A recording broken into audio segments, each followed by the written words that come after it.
This time we're supposed to convert kilometers to miles. We're supposed to use this time another conversion factor, which says 1 mile is equal approximately 1.61 kilometer. So again, let's rewrite this problem as 240 kilometers. I have to convert this to miles. I'm supposed to use conversion factor, and I want to eliminate kilometers. That's why I have to make sure that I'm going to have kilometers in the denominator.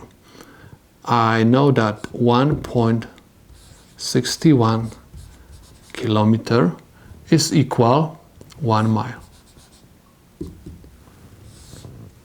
Kilometer and kilometer will cancel out, and my problem is going to look like this right now. We have 240 miles over 1.61 is equal 149.06 miles.